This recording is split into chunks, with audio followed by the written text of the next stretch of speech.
Walton smart fridge TVS ইনসাইডে আপনাদের স্বাগত জানাচ্ছি। আমি শেখ আব্দুল্লাহ।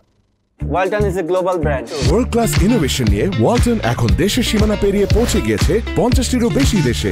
ওয়ালটন, ঘরে ঘরে বিশ্বজুড়ে। আমরা আজ কথা বলবো চিকিৎসা খাতের একটি সুখবর নিয়ে।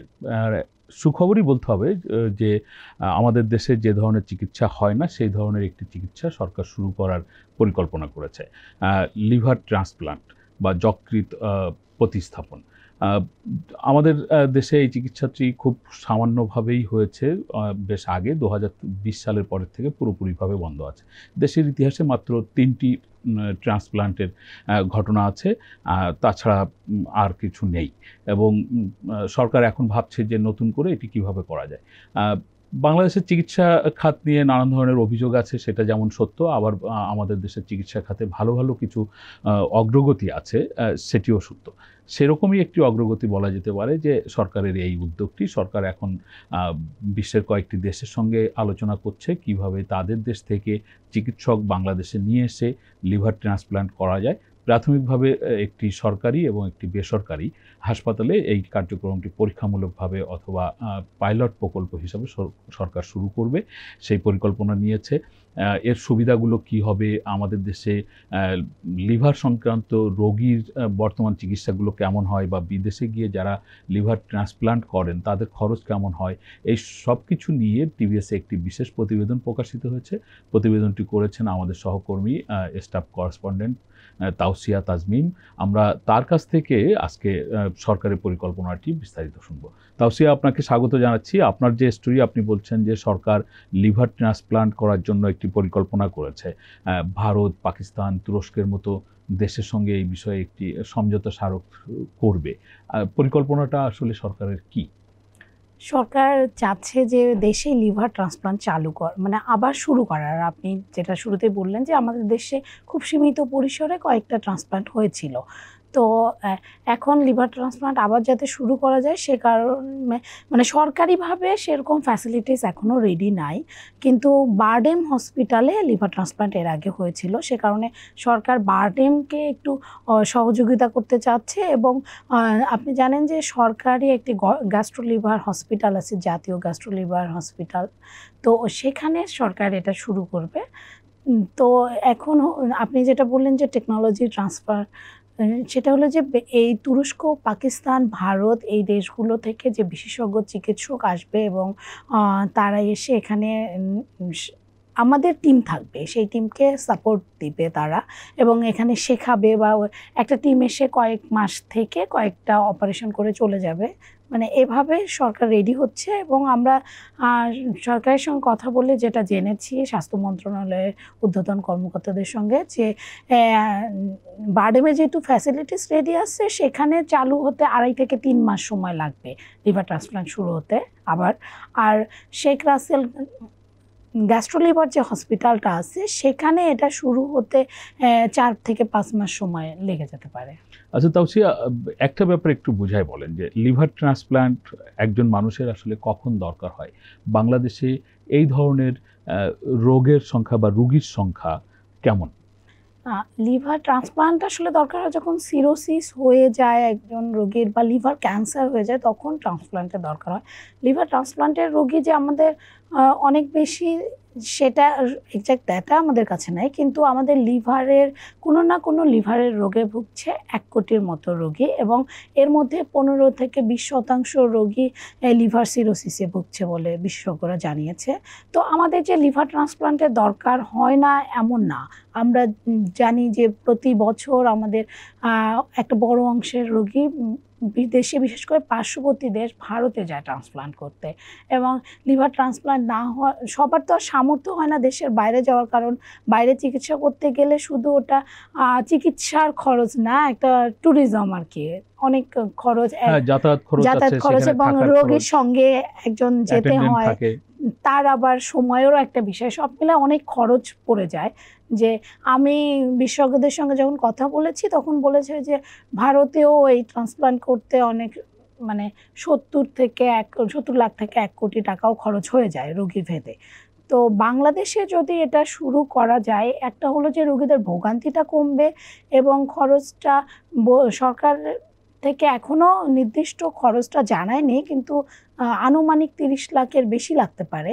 এটাও আবার সরকার থেকে বলা হচ্ছে যে এটা আসলে সাধারণ মানুষের যে খুব সবার সামর্থ্য থাকবে তা না, কিন্তু যারা বিদেশে যাচ্ছে তাদের অন্তত কিছুটা খরচ কমবে এবং তারা দেশেই চিকিৎসাটা করতে পারবে। মানে যারা দেশ থেকে বিদেশে যাচ্ছে তাদের একটা অংশকে বাংলাদেশে চিকিৎসা দেওয়া যাবে এবং বাংলাদেশেও তো সক্ষমতাটা বাড়বে এই চিকিৎসার, তখন হয়তো খরচটাও কমানো যাবে।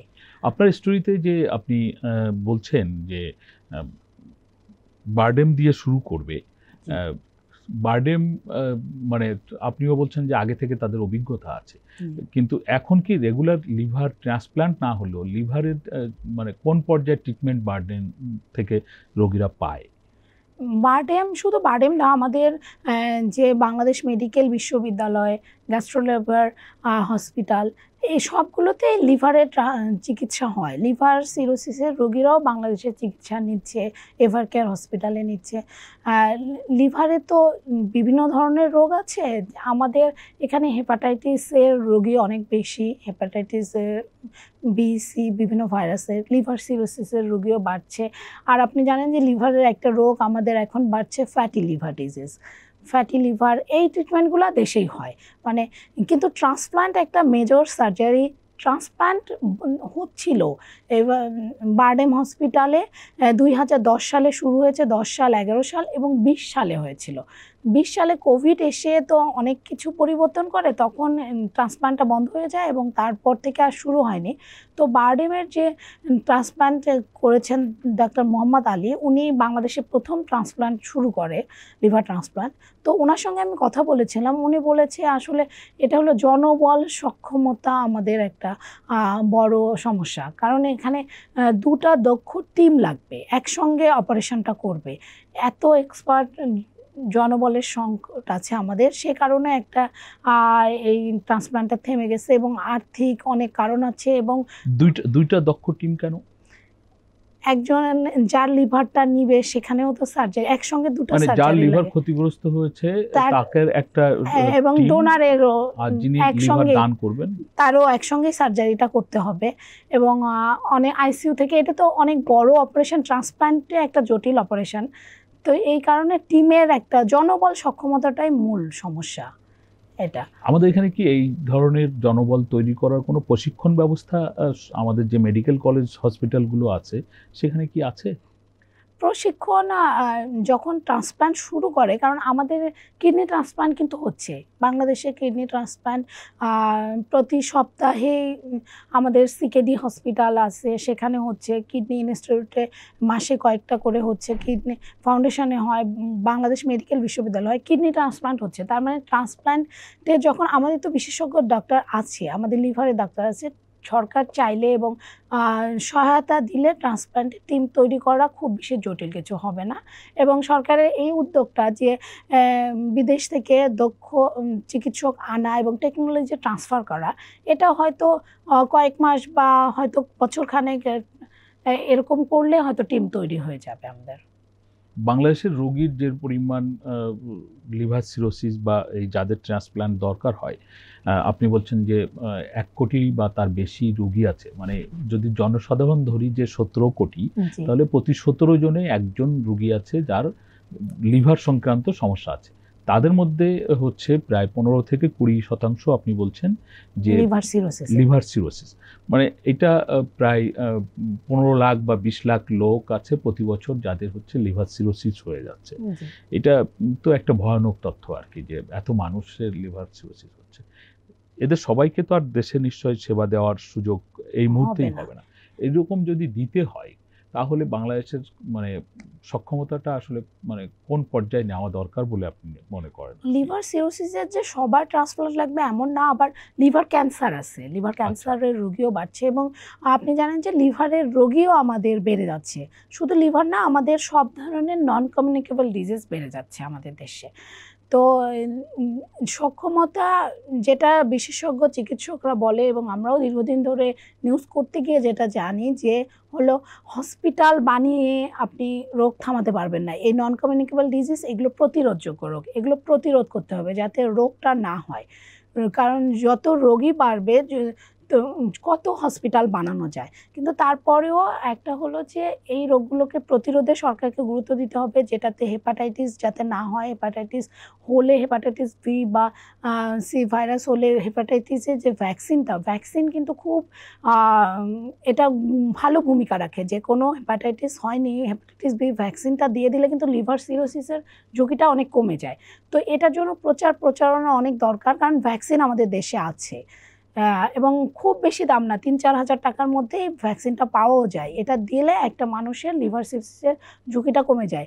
এজন্য সরকারের পক্ষ থেকে জনসচেতনতা বাড়ানো উচিত এবং একটা হলো যে সচেতনতা বাড়িয়ে রোগটা প্রতিরোধ করা। আর আপনি যেটা বললেন যে রোগী বাড়ছে সে অনুযায়ী প্রস্তুতির বিষয়ে সবসময় আমাদেরকে বিশেষজ্ঞরা যেটা বলে যে আমাদের বড় বড় মেডিকেল কলেজগুলোকে রেডি রাখতে হবে, সব ধরনের সার্ভিস যেন তারা দিতে পারে। তাদের সেই পরিমাণ জনবল, অবকাঠামো, ইকুইপমেন্ট সব কিছু রেডি রাখতে হবে সরকারকে। এবং সেই অনুযায়ী সরকার যেহেতু জানে যে আমাদের 70% রোগী নন কমিউনিকেবল ডিজিজে মারা যায়, তো যে রোগগুলো হয় সেগুলোর জন্য সরকারি যে বড় বড় আমাদের 8টি মেডিকেল কলেজ হসপিটাল আছে সেগুলোতে এগুলোর ব্যবস্থা রাখতে হবে এবং জনবল তৈরি করতে হবে। জনবল এখনও ঘাটতি আছে আমাদের।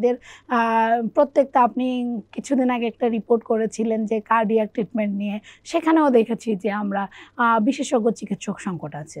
তো আমাদের তো প্রতি বছর আমাদের অনেক এমবিবিএস ডক্টর বের হচ্ছে এবং তাদেরকে ট্রেনিং করে নিতে হবে আমাদেরকে। ধন্যবাদ তাওসিয়া আপনাকে। আমরা এতক্ষণ ধরে তাওসিয়ার কাছ থেকে বাংলাদেশের লিভার সংক্রান্ত রোগ বা লিভারের জটিল পর্যায়ে চলে গেলে কী ধরনের ট্রিটমেন্ট বাংলাদেশে আছে, বাংলাদেশে হয় এবং সরকার কী ভাবছে সামনের দিনগুলোতে, সেইগুলো শুনছিলাম। আমাদের আলোচনা আপনাদের ভালো লাগলে আপনারা শেয়ার করবেন, লাইক করবেন। সকলকে ধন্যবাদ।